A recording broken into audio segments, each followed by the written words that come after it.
Great, we have 75 participants. So let's start. Good morning.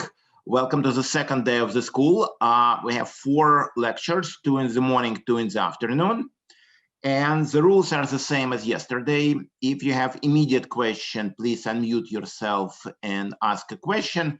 If you have something more detailed to ask, wait till the end of the talk, and close to the end of the talk, raise your hand. I guess everyone knows how to do this. And then you will ask question in order of appearance. We have ample time for questions. So with this, let me announce second lecture by Ashwin Vishwanath. And the title is Topological Landau Theory of N-twine Orders. Ashwin, it's your time.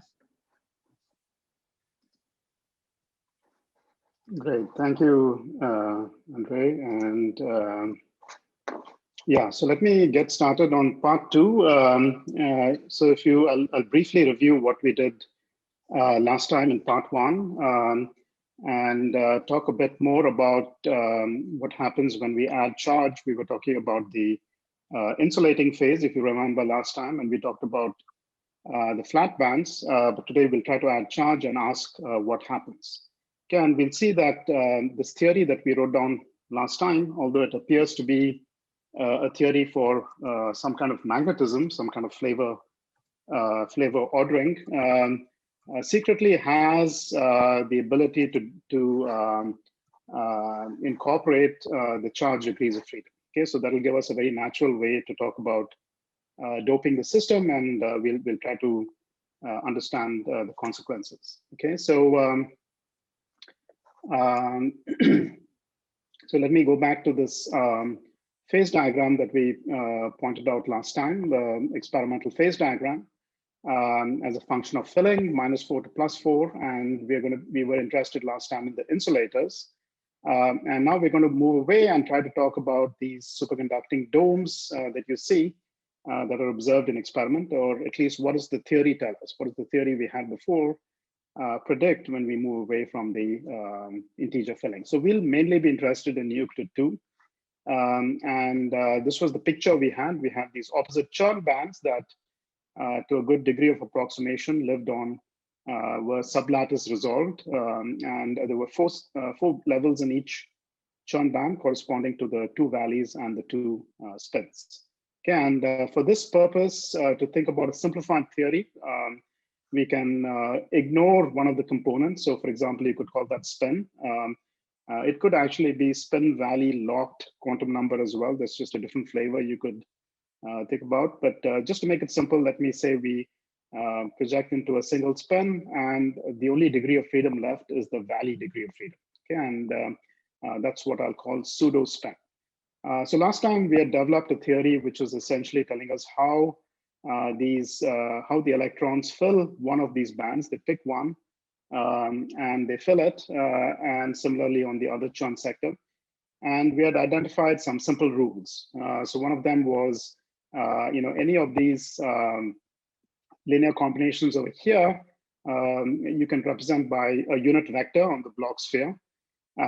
There's one vector for this churn band and another one for the opposite churn band. And one of the processes we saw was a super exchange that would take you virtually from one to the other, which likes to lock these vectors antiferromagnetically. Okay? And then there was another anisotropy that likes to put it in the plane.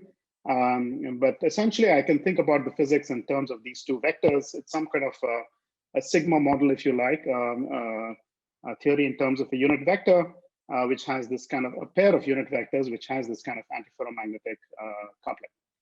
Okay, so now we want to add charge. That was the situation when we had the integer filling. And usually the way we think about adding charge to such a system, you have an insulator, perhaps it has some kind of order, as in this case, and you had some original very flat bands, and they get split by the interaction because of this ordering. It looks something like this. And one way to add charge, of course, is to simply add holes or electrons to these bands. You pay the energy cost, or you go across this chemical potential. As you raise the chemical potential, you go across this gap, and you start introducing charges into the system. Okay, and this is what we normally do. In fact, that may be what is happening as well. But it turns out our theory gives us a second option. Again, that's what I'd like to talk about to begin with, based mainly on this paper over here. And if I have time, at the end, I'll talk about some more recent work, just general discussion on symmetry constraints on pairing in this system. Yeah, let's see how it goes in terms of time. All right, so we had this option one, we said about introducing charge degrees of freedom, introduce, for example, a hole into these bands. But it turns out over here, there's a second option, which is these unit vectors that I talked about before, these block vectors that refer to which band is filled. They could form a topological texture. Okay, so they could form a skyrmion in particular. And what we'll see from mapping it to some well-known physics of the quantum Hall effect, the fact that this is a Chern band means that these skyrmions carry electric charge. This will be another way in which we can introduce charge into the system. Again, normally this option is not available to you. You have a regular ferromagnet. If it was not for the Chern number of these bands, if these were topologically trivial, you would not really have this option available to you. So the interplay of the band topology or the band, the wave functions of the flat band and this kind of flavor ordering, it creates this favorable situation where you can simply stare at these spin degrees of these pseudo spin degrees of freedom, or if you like, write a theory that only involves the pseudo spin degrees of freedom and bring the charge along for the ride. Okay, so this is a topological mechanism for superconductivity. In its essential form, it's been discussed for a while, going back to Abhinav and Wiedemann, Grover Senthil, and many numerics. But here the real question for us is, could it actually be a microscopic theory for electrons with Coulomb interactions? Okay, so we know that is really the big obstacle to getting superconductivity. How do electrons that have essentially repulsive interactions, how do you get them to pair?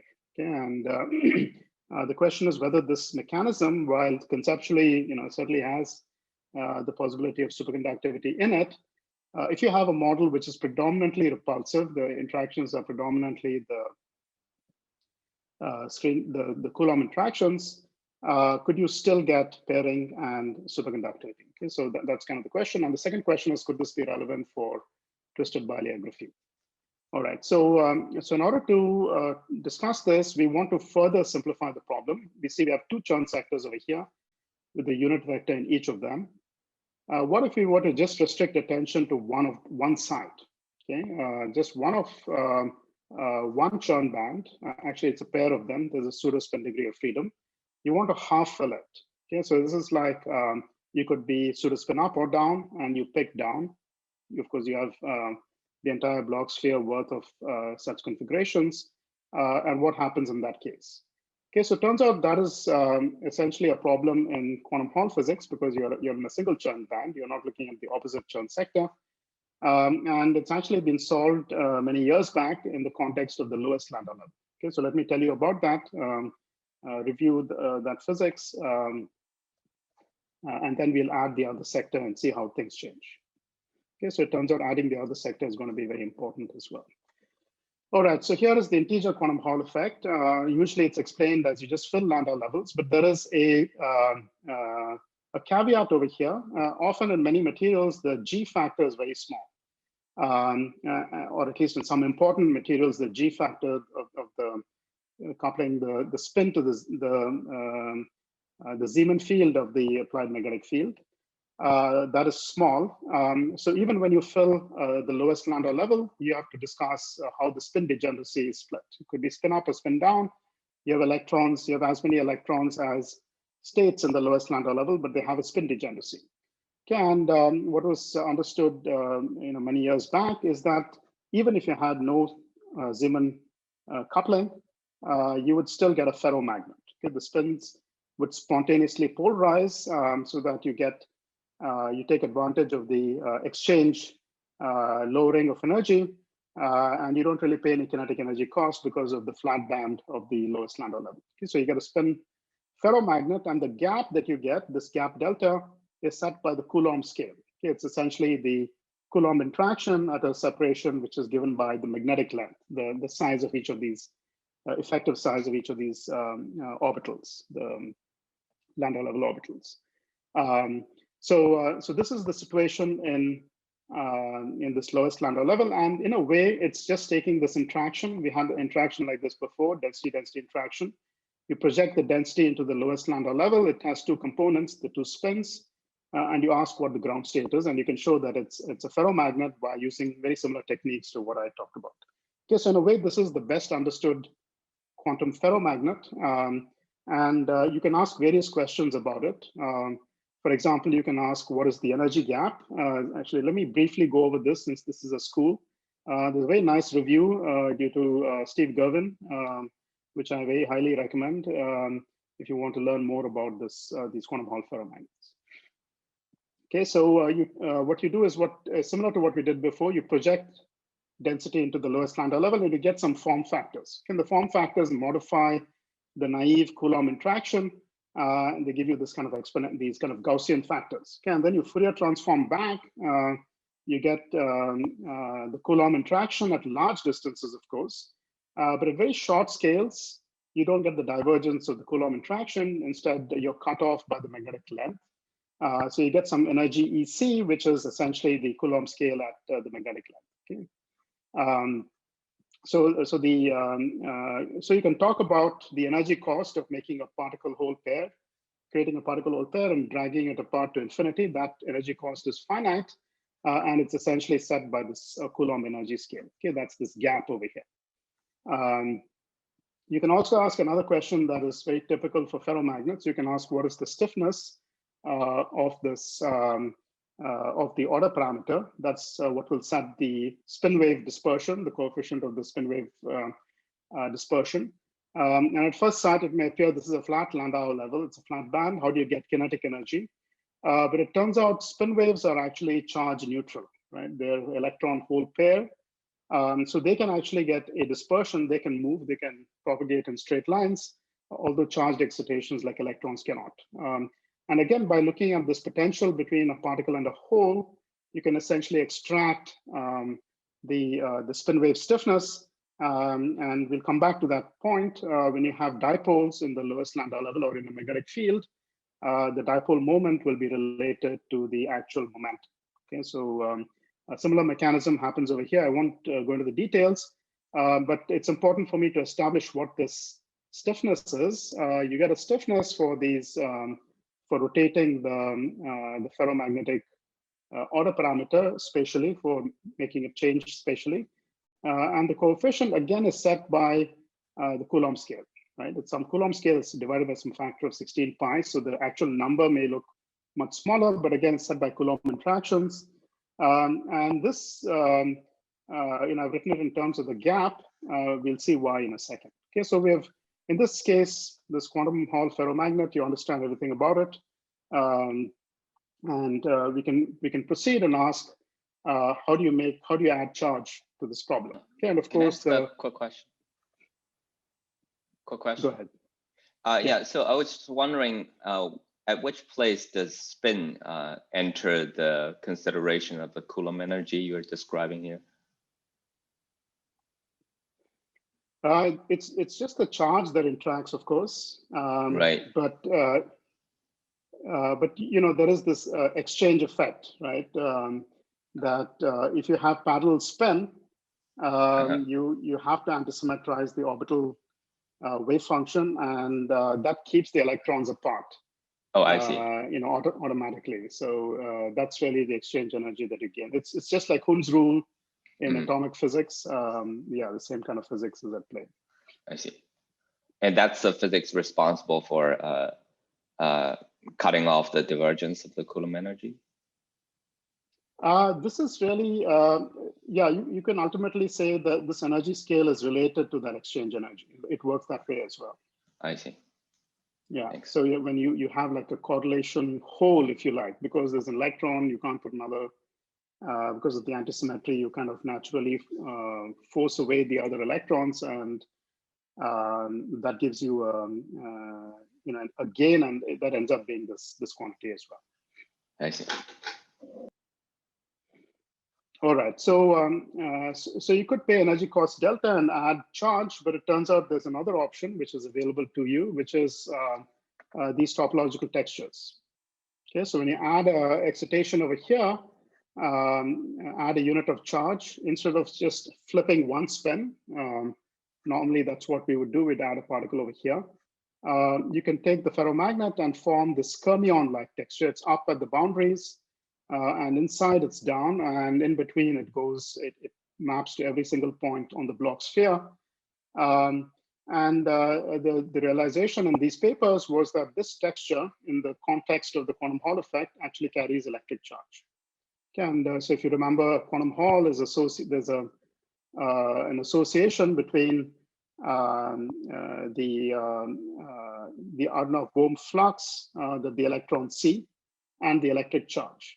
Okay, so that's why the magnetic field, for every flux quantum, you get a charge over here in the lowest Landau level.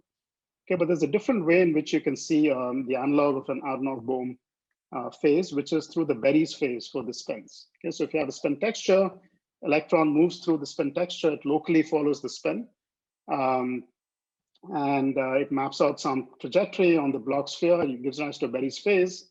And as far as the electron is concerned, that Berry's phase is indistinguishable from an Aharonov-Bohm phase. Okay, and it turns out this fermion texture gives you exactly 2 pi's worth of Berry's phase. So this quantity over here captures the winding of this texture. You see that it needs a winding in both X and Y directions. This quantity will, because of this Aharonov-Bohm phase, the Berry's phase coming from this canting of the spins, traps an electric charge proportional to the Hall conductance of the state, which is 1 in this particular case. Okay, so these textures, these fermions, carry electric charge 1, that was realized in these papers. The second thing that was realized is actually very interesting, which is, in fact, not only do these fermions trap electric charge, they are actually the lowest energy charge excitations in the problem. Okay, so you can show that the energy of this fermion is related to the stiffness. It's 8 pi times the stiffness, the spin stiffness. And that turns out, if you work out the numbers that I had before, it's half the single particle gap. Okay, it's half the gap you would get by looking at this splitting delta. So the fermions are somewhere here. If you add an electric charge, you're somewhere midway, and it's preferable to for the charge to go in as fermions rather than as electrons, at least in the absence of a Zeeman field. Okay, so this picture is made more complicated by a Zeeman field. It takes this fermion and makes it of a finite size. You start paying some Coulomb interaction energy and so on. So the simple energetics is modified. But in reality, this physics still holds. You don't have very large fermions. You have fermions whose size is limited by the Zeeman field. It's a few spins that are turned over. But you can see this in experiment. Okay, so there's a famous experiment where you add charge to the Landau level, and the spin polarization, you'd expect it to drop slowly if it was electrons going in, but instead it drops very, very quickly, indicating that there are fermions in this, charges going in as fermions. Okay. So I'm going to use this fact in our problem. But before that, let me just, because this is a school, it's nice to reflect on this result, because it's actually very counterintuitive in some ways. We're used to thinking about ferromagnets as being built of electrons, right? So you have electrons, they all order, the spins order, you get a ferromagnet. What this picture is telling you is that you can go the other way as well. You can think of the ferromagnet as being fundamental, and if it's occurring in a Chern band, there's a texture you can make of the ferromagnet, and the texture is all the same quantum numbers as the electron. Okay, so it's got charge E, it's got, turns out it's also a fermion and so on. So you can sort of exchange what you think of as being fundamental and derived. That's kind of a nice property that actually was first seen in a model due to Tony Skirm. So these fermions are named after him. And it's a property of all of these topological sigma models. Okay, we'll also obtain a topological sigma model, somewhat different from this because we have 2 sectors, but it has the same kind of flavor. Okay, so let me just flash this slide. This is the famous paper of Tony Skirm, where he introduced a model more complicated model, 3 dimensions, and the order parameter is more complex, more involved. But essentially, he did the same thing. He used a field which corresponds to spin waves, just like we had this order parameter field for the ferromagnet. He used field for the analog of spin waves, actually the pions. You can think of them as Goldstone modes. And he showed the textures of that pion field, which actually correspond to the baryons. Okay, so it's kind of inverting somehow the relation between these quantities. And actually, this paper I noticed when I was looking at this, there's an interesting footnote. He has this acknowledgement at the end to a vacation student who came and worked with him and did his calculations. And I think there's a spelling mistake. I think this is Tony Leggett, who was, of course, this was many years back. So anyway, that fact, maybe some of you who get emails from students asking to work on projects, you'll think twice before you delete it, given the story. All right, so let me now switch gears and talk about our problem. How is our problem different from this quantum Hall problem? The single most important thing is that we have opposite Chern sectors. Each one maps to a quantum Hall problem, but these two are not completely independent.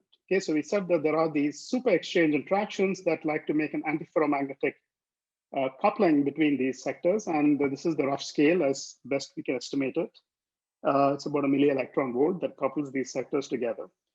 So in each sector, you can think of the physics being quantum Hall-like. Okay, we'll have to check that energetically and so on, how close is it to this quantum Hall case. But let me think of each sector as being quantum Hall-like. I can make a charge excitation by making a skyrmion, for example, in one of the layers, one of the Chern sectors. Of course, the spins over here are pseudo spins. It's which valley you're ordering in. And the way I've drawn it, far away, it looks like an IVC state. It's in the plane. Okay, and it forms some kind of a skyrmion that's charge E. But by the super exchange, you're forced into the opposite configuration on the opposite Chern sector. Okay, so naturally, when you have a chargey texture over here, if you go through the math, there's an anti-skyrmion on the other Chern sector. It's got opposite Chern number, so the two negative signs cancel, and you also get the same electric charge. Okay, so the lowest energy texture over here that you can write down that satisfies this antiferromagnetic coupling will actually carry charge 2e. Okay, and you can show that all its properties, the basic properties, are like that of a Cooper pair. Okay, charge 2, they're bosons and so on.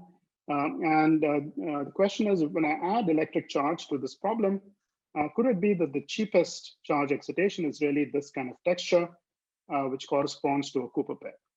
Okay, so that's the first question. The second question is, can this condense? Okay, so just getting Cooper pairing doesn't mean it's a superconductor. You also need it to condense. You need to figure out the inertia of this object. Okay, so what is its effective mass? If you have an effective mass, as you dope this system with more and more Cooper pairs, you can kind of extract an effective temperature of the stiffness scale, which will set the transition temperature of the superconductor, at least a rough estimate of that. Okay, so these are the two questions I want to talk about next. Try to give you some kind of a physical picture for this. So, always the question with superconductivity is, what is bringing the electrons together or the making the pair. So here it's ultimately this antiferromagnetic exchange. Maybe that's similar to some materials like cuprates and so on, which have strong antiferromagnetic correlations, and also superconductivity arises. But here it's this particular super exchange. If this mechanism is to work, it's really crucial that you have this antiferromagnetic super exchange, which keeps these textures together, although they are repelled by the Coulomb interaction. And you can mitigate the Coulomb to some extent because you can make these textures spread out a little bit, lower the Coulomb, but still gain from this J. Okay, so it may give you an all-electron mechanism. We'll try to work out an effective theory of this, and you'll see it does give you superconductivity. And the real question is whether twisted bilayer graphene is in the right regime to be accurately described by this theory. Okay, but we'd first like to establish in principle it could occur as an all electronic mechanism with repulsive interactions. Okay, so let me tell you a little more detail about this effective theory that we have. It's a sigma model for the two unit vectors n plus and n minus.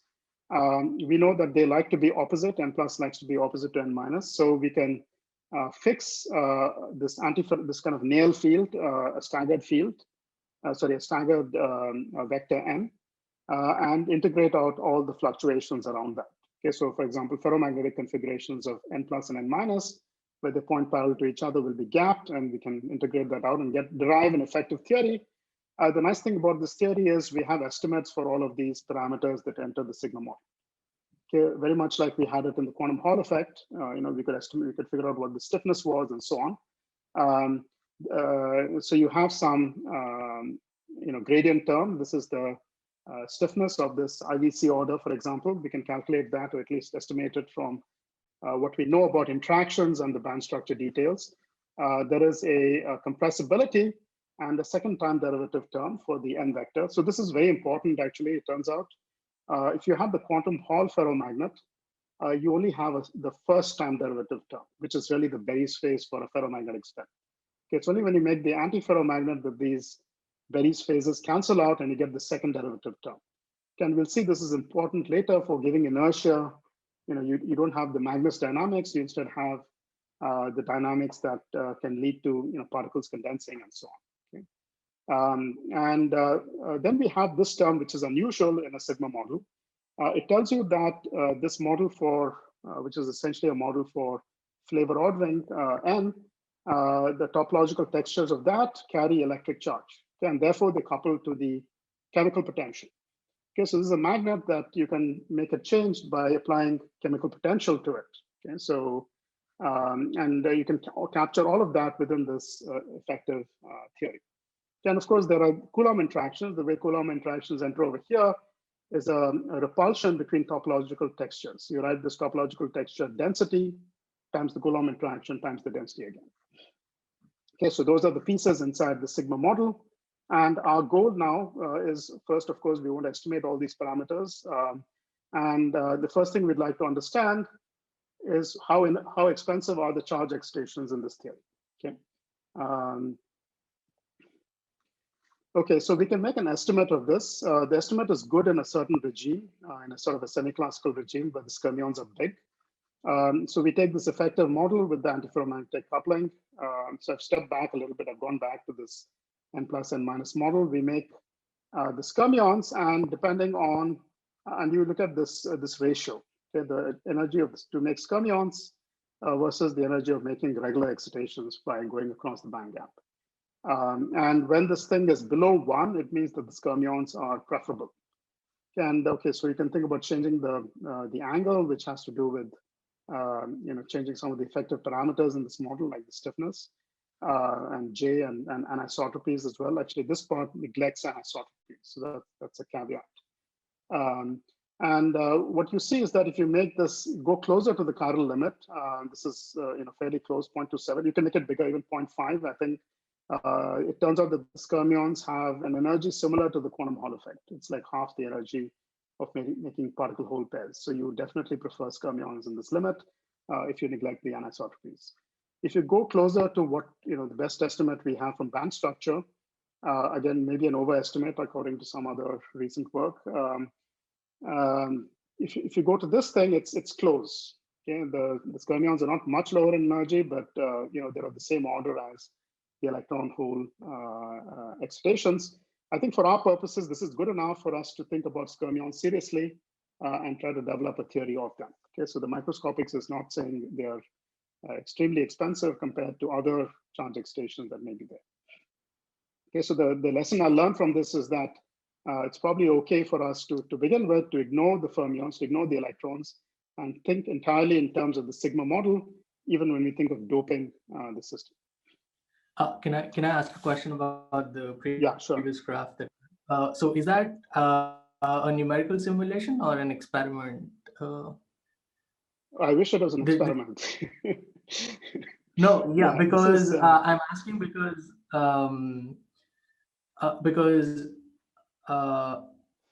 okay, so this is experimentally verified. That's all. Just I wanted to confirm. No, it's not. It's not. So this is from numerics. So what you do is you do the Hartree-Fock numerics, and you find the particle hole gap that I talked about before. And then, just like I talked about in the context of the quantum Hall effect in the lowest lambda level, the ferromagnetism in the lowest lambda level, you can estimate the stiffness of the sigma model. Then you can make these textures and you can calculate their energies, and then you can take the ratio. And in this limit, where I ignore anisotropy, it's very easy to do this. So we have in our paper, we also include anisotropies. Makes the calculation much harder, and there are some caveats about overcounting the energy when that happens. So this is the regime where I can paint a simple picture, and that's what I'm doing here. But I should caution you, the actual physics of twisted bilayer graphene is more involved, and we really need very. There are some ongoing numerics that are more detailed that needs to settle the energetics. But the point I want to make here is that it's not like these fermions are very high energy excitations. They are all within the same energy range as your particle hole excitations. So a priori, you cannot neglect them. So we'll, of course, to simplify life, we'll say that they are the only excitations in the problem that carry charge. That's the first approximation you'd like to make. But eventually, you may want to move to a theory where you combine both the electrons, the particle hole, and the fermions, present in the same theory. Right. Okay. Thank you. Could I just get a clarification as well? When you say neglect anisotropies, technically, does it mean that you assume U4 cross U4 is perfect? Okay, so I have reduced this. It's not U4 times U4. It's a single U4. So it's as though you're in the chiral limit. Okay, you are in a chiral limit. So I guess it would be U2 cross U2, or U, because there's no spin. It's just U2 in this particular case. It's just SU2. I see. So you say that the pseudospin has full SU2 symmetry. It doesn't prefer to lie in the plane. Okay. Okay. So, but it's equivalent to assuming chiral limit. It's equivalent. So of course, chiral limit, and if you did the chiral limit, you'd also set this to be equal to 0. Right. So what we're doing here is we are keeping part of the deviation from the chiral limit, which is, we're allowing these wave functions to change. So the stiffness and so on, the gap in stiffness can change. But at least for this slide, I didn't put in the anisotropy. I see. And I can tell you why, but the anisotropy makes it worse. There's no question. It makes the fermions worse. Right. Exactly how much worse, we don't know. Okay. Right. So ultimately, in my last slide, I'll talk about how we, if you really want to compare this to experiment, the best hope is that we have estimates of all of these quantities like J and lambda and rho s. And I think we could do that by certain measurements. Thank you. Okay. So now that we have established that these fermions are potentially important for the charge physics, let me try to sketch a phase diagram. Sorry, this is a bit it's a bit busy. I actually wanted to bring this on later. So neglect everything below this line for a second. This is the model we had to look at, right? And we wanted to look at the phase diagram, if you like, as I change the chemical potential, okay, as I change mu. So when mu equal to 0, when you're in the insulating phase, we have some kind of ordered insulator. Let's call it KIVC, just to have something specific there. This axis is the stiffness of the sigma model. It's essentially the inverse of the, this rho, the stiffness of making fluctuations of this n vector. So it's the inverse of that. You're somewhere down here. The stiffness is large, and you're thinking of doping the system. And we'd like to understand what happens as you increase the doping. And the way you do that is, by changing the chemical potential. Okay, so we add the chemical potential term. And if you stare at this, it's kind of interesting. You have a vector n, which likes to order initially at 0 chemical potential. But as you increase the chemical potential, you want to introduce fermions. Okay, and that is going to fight the ordering, because if you have a very stiffly ordered system, the fermions are going to kind of they're going to be expensive for one, and then they're going to disrupt the order. So you want to know how the magnetism changes as you increase this mu. Okay, that's our task. And what we'll see is that this magnetism gets disordered, and you get the fluctuating phase of the sigma model over here. That's point one. The second point is that in that fluctuating phase, we'll show that that is actually a superconductor.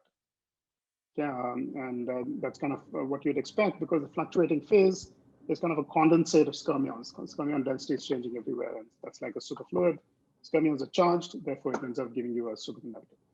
Okay, so just briefly, the way we go about this is we use a dual representation.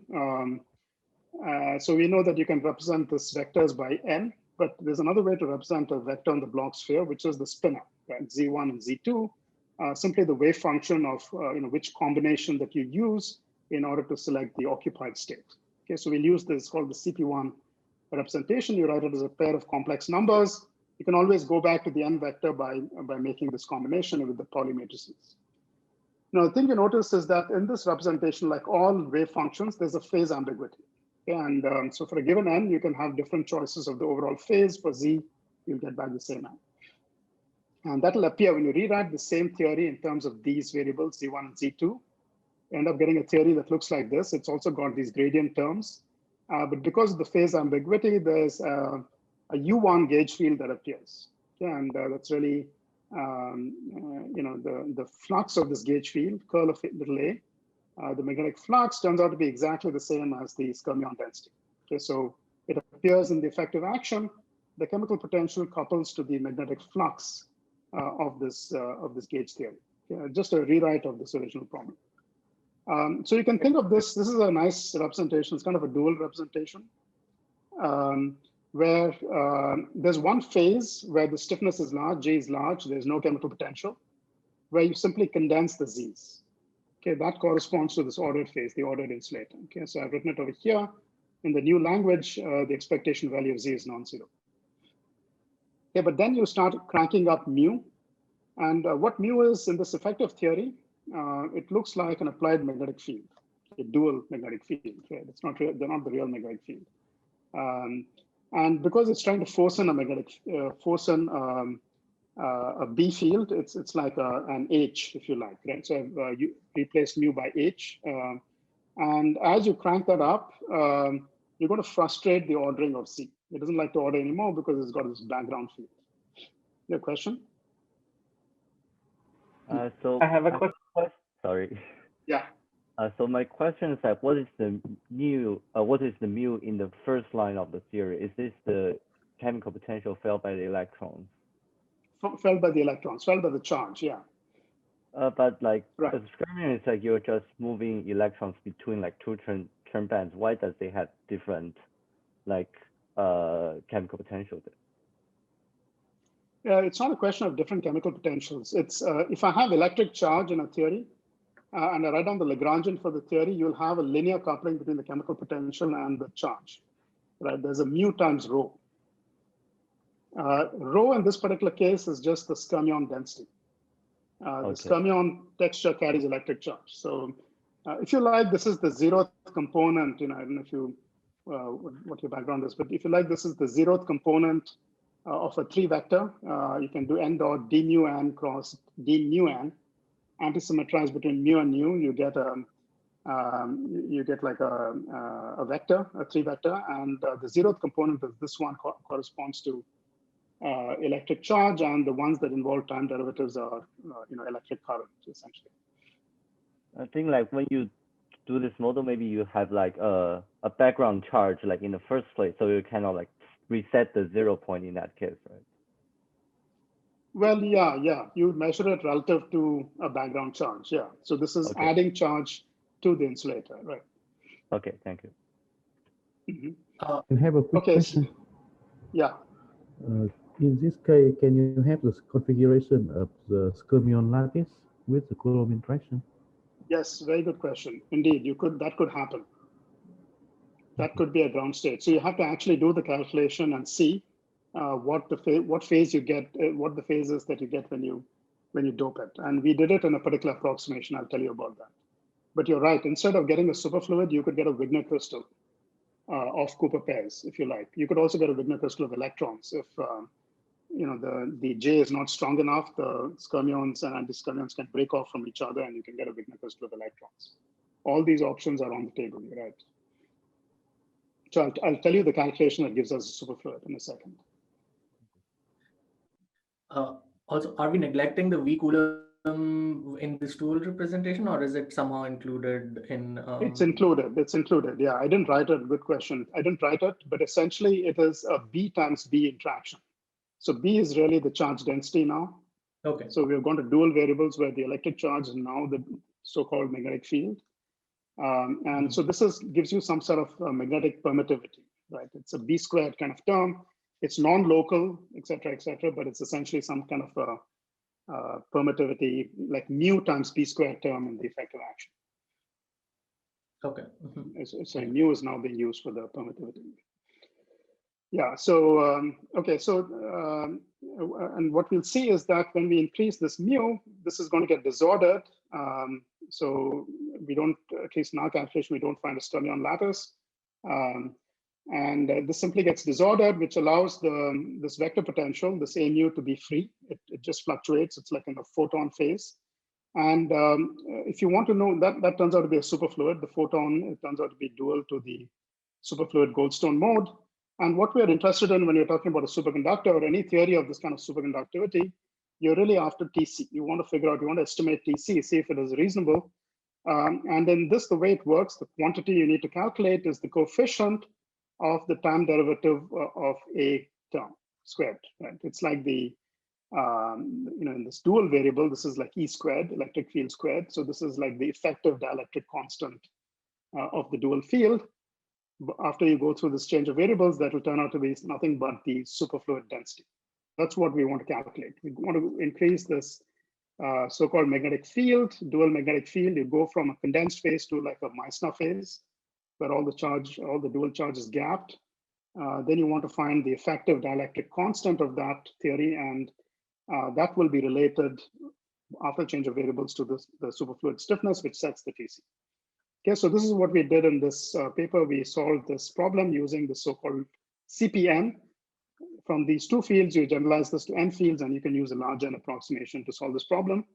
And this is what we get. So this is a plot of the stiffness as a function of chemical potential and, sorry, the superfluid stiffness, rho SC, as a function of the sigma model G. So we are at small g. We are almost always ordered in this deep down here. And you see that there is a gap over here. There's a region of mu where there is no superfluid stiffness. This is just the energy cost to making skyrmions. In fact, you get the analytic expression I had before, this 8 pi rho s in this theory as well. And then once you cross that gap, you start getting a superfluid, and you can calculate how this superfluid stiffness increases as you increase the chemical potential. Of course, we'd actually like to convert this into superfluid stiffness as a function of doping. Okay, the doping density rather than chemical potential. So there's another graph you have to use, convert the chemical potential into density, and eventually you get something that looks like this, stiffness versus the filling. And I've converted into TC using the usual BKT kind of formula. Stiffness is related to the transition temperature. And it turns out these are straight lines. TC increases with doping, and the slope is set by J, roughly speaking. There's some factors up here, but essentially the slope is set by J. And we have an estimate of J, it's roughly 1 milli-electron volt. Okay, so this theory gives you at least an approximate idea what the superconductor is going to look like in terms of its energy scales. So you start on the insulator, you dope it, you expect TC to rise linearly in this very simple approximation, and the scale of TC to be set by J. Okay, so you can go and compare it to experiments, and I'll do that maybe in more detail later, but here's some recent work where there's an experiment. Okay, this is not quite TC, I just fitted it to their resistivity plots, and you get some straight line, something that looks roughly like a straight line. Transition temperature is a function of doping, or some particular resistivity is a function of doping before you enter the superconductor. It looks roughly linear, and I think this turns out to be J is equal to 2 millivolts. So it's within the range. This is the kind of things we plotted before in our theory, and at least for one of the experiments seems to give you the right ballpark physics. Okay, it doesn't tell you when this theory breaks down. High doping, it's going to break down, but you can only get the initial part of this prediction. So it seems like the energy scales are reasonable for this mechanism. Ashwin, if you can interrupt you for Okay. just 1 second. Yeah. What sets the scale? You said that you go to larger doping. What roughly sets the scale of maximum of TC? That I What's don't the know, process actually. that? Yeah. So I think what you're asking is, this calculation tells you the slope of this line. The question is, where should I stop trusting the theory? Right, exactly. Yeah. I mean, we do feel, you do expect that as the density of skyrmions gets larger and larger, you cannot really use the sigma model description anymore. The spins become disordered at a scale that is of order the Morey scale. But that, I don't know if that's going to tell you it's at 2.3 that you have to stop using the theory. So where this ends is really beyond the theory, and yeah, it would be interesting to see if there's some seeds of the breakdown of this theory already in it. But I think to compare to experiment, there are many other factors that are going to come in. For example, at some point you have to start thinking about the fermions as well. Roughly speaking, this kind of shape is sensible, I would say, because we are assigning the superconductivity to something that's happening in the nuclear 2 insulator, right? Or in the vicinity, the kind of order that you get in that vicinity or the kind of fluctuations is influencing the superconductivity. The further you get away from that, the less influence they have, and at some point it's going to drop. Right. So it's two competing effects. Over here, you don't really know about this physics. Over here, you don't have enough charge to get a high TC. Okay, thanks. Now, completely different question. We're at 45-minute mark. There were many questions asked. How much more time you need? I could stop in about, I would say, maybe 5 minutes. Okay, go ahead. Yeah, and then we continue with questions. Yeah, I think I'm pretty close to the end.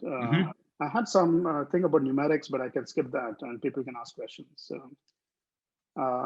So one thing I wanted to talk about here was kind of an intuitive picture of why we have the scale J, setting the scale of superconductivity. But maybe I won't go through the equations over here. It's a very nice exercise in going from Magnus dynamics. So, the skyrmions experience a very large effective magnetic field because they're skyrmions in a ferromagnet. You move a skyrmion, you're kind of changing the Berry's phase of many spins. But the skyrmion anti-skyrmion pair is like there's one particle seeing a large positive magnetic field, another particle seeing a large negative magnetic field, or if you like, it's like plus and minus charge.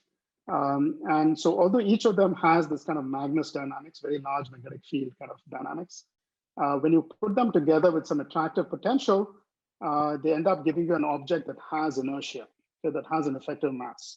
And there's a nice little calculation that you can do. And what you figure out is that if the attraction between the two skyrmions is of order J, which is what we believe, it's this really J that's keeping them skyrmion, anti-skyrmion together, then the effective mass will be the inverse of J.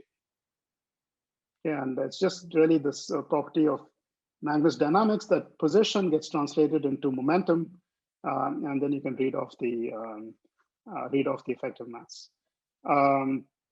Once you have the effective mass, you can read off TC because it's roughly the effective mass inverse times the doping.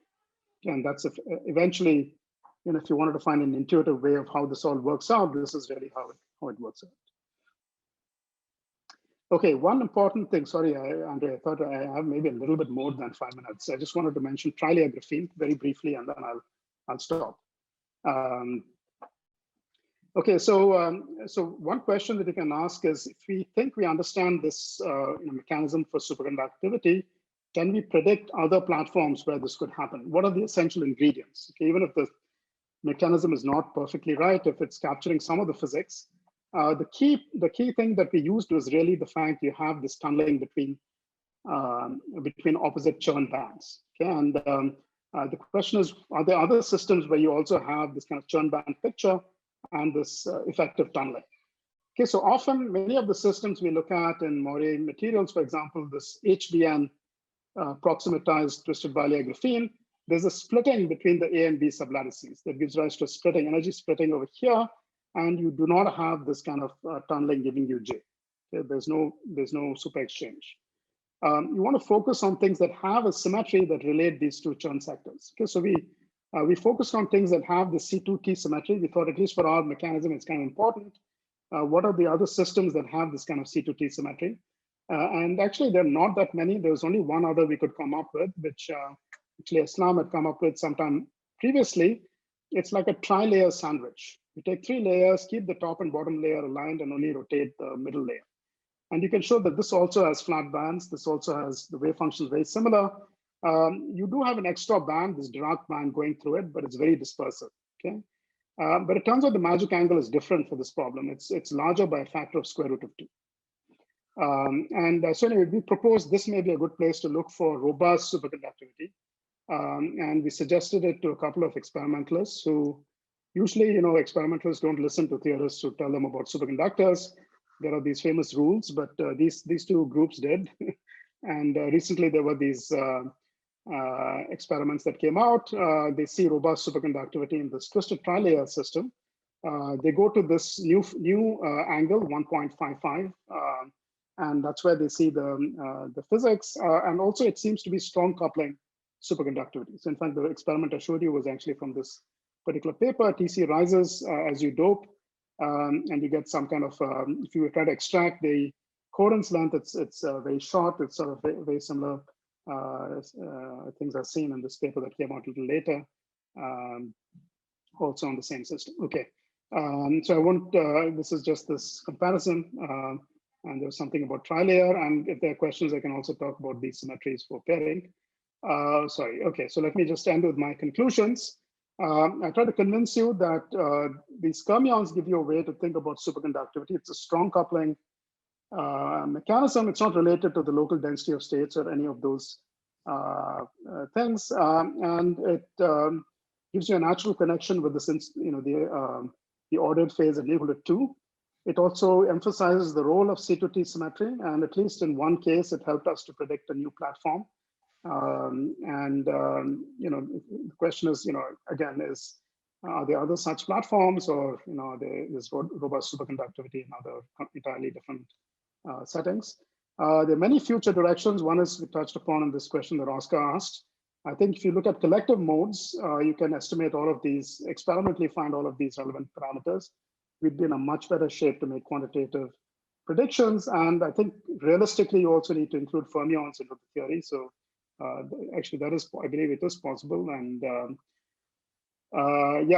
finally, there is some interest in thinking about symmetries of these superconductors in some cases. Okay, so let me stop over here. Sorry for going over a little bit.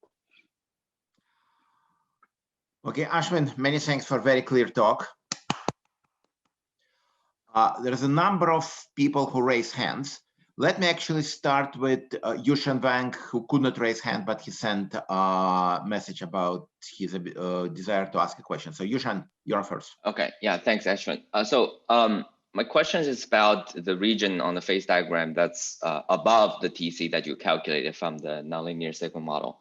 So I was just wondering, one, what's the theoretical description of such a region at a finite temperature? And 2, does it has a necessary ingredient, for example, to describe a nematic phase in this region that's observed in experiments? That's a good question. So yeah, I'm not very sure. The thing is, let's say you're in the regime where, let's look at this, for example.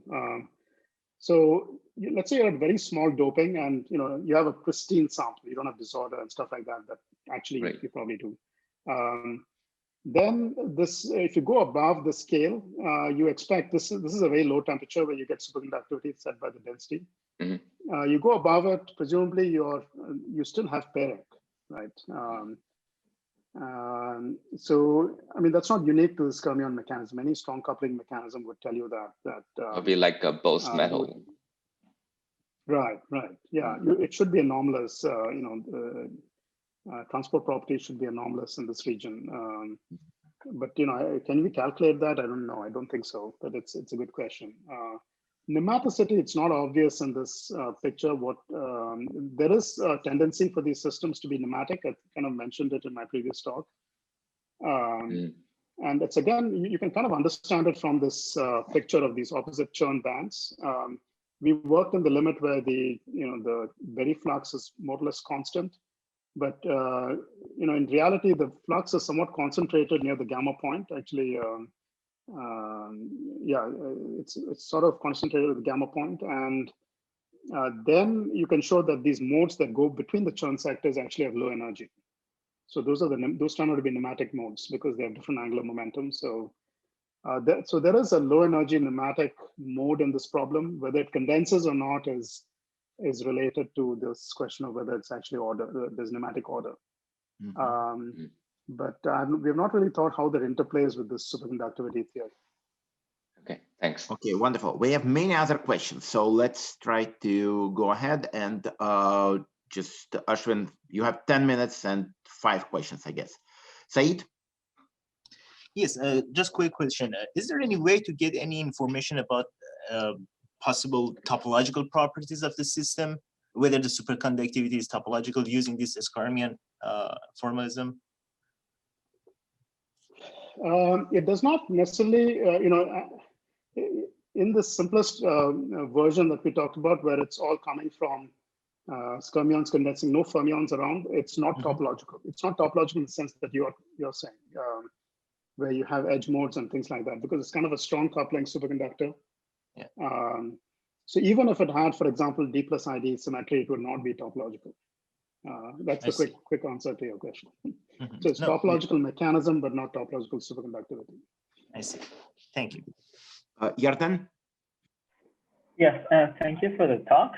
Is there anything in the theory that prevents superconductivity around half filling? Charge neutrality, you mean? Yes. There is not. Yeah, you would, there's a similar theory you can build around charge neutrality.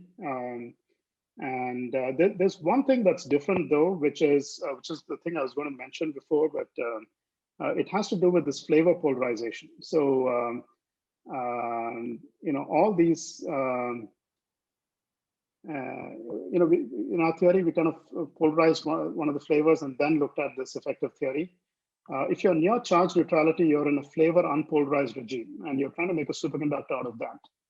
So it turns out the symmetry constraints are somewhat different there. Actually, you can show that a just regardless of mechanism, the superconductor in this flavor unpolarized regime, if it exists, either has to have the so-called non-unitary pairing, or it should have essentially a half-charge, half-strength vortices.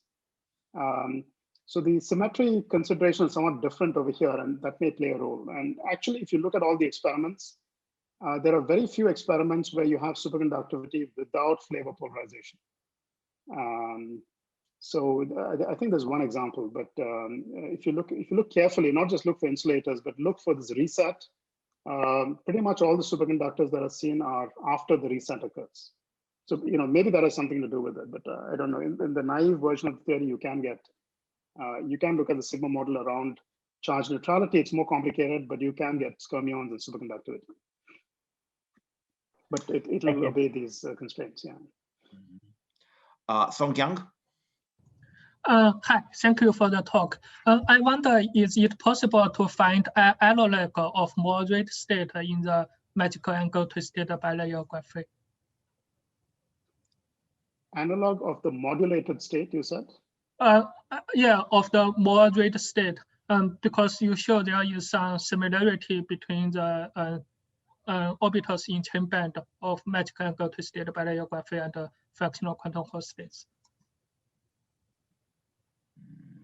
Yeah, there's one word I didn't get. You said the analog of Moore-Reid. state? Ashwin, it's Moore-Reid. Yeah, Moore-Reid. Yeah. Moore-Reid. Thank you. Sorry, I didn't hear that. Can we get the analog of Moore-Reid states? That's a good question. So the idea, the thing we believe you have a chance to get if you can lower this kappa is the fractional quantum Hall states, like the Laughlin states. Because you can make the form factors look quite similar to the lowest lambda level. Now, of course, for Moore-Reid state, you want something that's more like the first lambda level, right? And that's not clear, but you have some knobs in your hand, so maybe. But I would say first order of business would be to get something like the nuclear 1/3 state, which I think there is a chance, especially if you're able to lower this kappa and go to like fractional filling. I see. Thank you. Thank you. Yi Huang. Hi, thank you for the talk. I have a question when you introduced the new platform in the last part of your talk, which is a Yes. tri-layer platform. I'm confused about that part because you have a common like the bilayer system is it's very easy to lose superconductivity because of proximity potential by hexagonal bone nitride. Yes. Are you saying that there's no superconductivity in bilayer system because of that in experiments? In the HBN proximatized one, yeah. I mean, I don't know, but that was our working hypothesis. It may also be that it's easier to get churn states, right? And you compete with churn states. But those two statements are kind of related. So my question is, do experiments find superconductivity in bilayer system? Do they or they don't? In twisted bilayer on HBN? Yeah. As far as I know, they've not seen superconductivity in this. When the HBN is aligned with the twisted bilayer graphene. So most of the samples people have are unaligned, which is where they see it. So there the HBN potential is not very important. The sublattice splitting potential is not important. But there are some samples, for example, the group from the Stanford, the experiments from David Goldhaber-Gordon and Andrea Young's groups, where they carefully aligned the substrate, or it just got aligned to the twisted bilayer graphene. In that case, you see completely different physics from what I talked about. You don't see the superconductor.